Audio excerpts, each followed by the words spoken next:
एक बार रुक करके आप मेरा ये पूरा वीडियो देखो।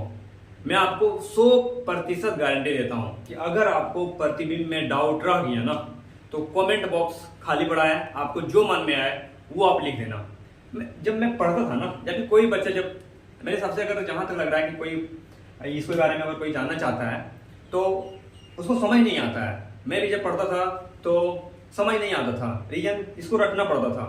तो मैं इसका एक जुगाड़ लाया हूं ताकि हमें रटना पड़ा, लेकिन आप लोगों को रटने नहीं दूंगा, इसकी गारंटी मैं लेता हूं। सबसे पहले आपको करना क्या है, आपको जो है ना पूरा ध्यान यहाँ पे होना चाहिए। हमने वैसे कुछ बच्चों का नाम लिखा है जो मेरे ऑफलाइन क्लास में पढ़ते हैं, इसी के अनुसार हम समझेंगे। देखो हम जो बताने जा रहे हैं उसका नाम है दर्पण, अभिसारी दर्पण। अभिसारी दर्पण को अवतल दर्पण और इसको इंग्लिश में कॉनकेव मिरर भी कहते हैं। सबसे पहले ध्यान दो आप यहाँ देखो, अवतल दर्पण में वस्तु हम 6 जगह रखेंगे तो प्रतिबिंब भी 6 जगह बनेगा।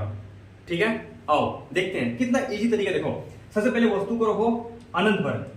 जैसे यहाँ पे सोनू नाम का वो वस्तु है, हम इसको रख रहे हैं अनंत पर। पहला हमने क्या किया, सोनू नाम का कोई वस्तु कहाँ रखा, अनंत पर। ठीक है, अब इसका प्रतिबिंब देखो, हम एक इधर से बढ़ाते जाएंगे, ये इधर से खिसकते जाएगा। बस यही कॉन्सेप्ट लगाना है, इधर से बढ़ाओ इधर से खिसकेगा। ध्यान सुनना कि सोनू नाम का जो कोई वस्तु है उसका प्रतिबिंब फोकस से बनेगा। यहाँ देखो, समझ रहे हो। अब क्या करो, इधर से जब देखो, अब सोनू के बाद क्या है, विपिन। ठीक है, यहाँ बन गया। अब ये आगे बढ़ेगा, ध्यान से एकदम रिलैक्स। ये क्या करेगा, आगे बढ़ेगा। जैसे सोनू के बाद विपिन आया तो यहाँ पे सोनू तो बन गया यहाँ, अब सोनू के इधर विपिन आएगा।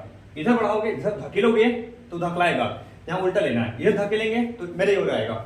इसको आगे बढ़ाओ, ये पीछे खिसकेगा, आगे बढ़ाओ पीछे खिसकेगा। तो सोनू के बाद क्या है, विपिन। ठीक है, अब विपिन नाम का कोई वस्तु है तो इसका प्रतिबिंब कहाँ बनेगा, समझो।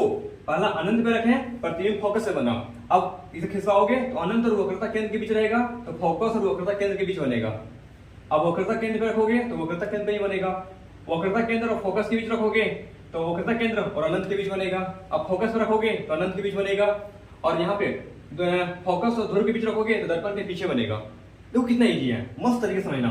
अब रखो, यहाँ रखोगे प्रतिबिंब, यानी वस्तु पे यहाँ रखोगे, अनंत और वक्रता केंद्र के बीच रखो वस्तु पे यहाँ पे, तो प्रतिबिंब का इधर खिसकाओ यहाँ पे बन जाएगा। अब यहाँ पे रखोगे संतोष नाम का तो इसी पे बन जाएगा। अब यहाँ रखोगे उदय नाम का प्रतिबिंब, इन दोनों के बीच, तो रखो उदय नाम का प्रतिबिंब, तो यहाँ बन जाएगा प्रतिबिंब। अब यहाँ पे रखोगे वस्तु को तो यहाँ पे बनेगा प्रतिबिंब, समझ रहे हो। अब यहाँ पे रखोगे वस्तु को तो इधर बन जाएगा प्रतिबिंब। ठीक है, अब देखो यहाँ से यहाँ तक छोटा बनेगा, और इधर से ये देखो ये बराबर बनेगा, और ये जो है बड़ा बनेगा। और देखो ये उल्टा है तो यहाँ पे वास्तविक होगा, वास्तविक उल्टा। ठीक है, और ये इधर जो है ये सीधा तथा काल्पनिक। और एक चीज आप याद रखना, जो सीधा होता है वो हमेशा काल्पनिक होगा। मेरे कहने का मतलब है जो काल्पनिक है वो हमेशा सीधा होगा, हमेशा याद रखना।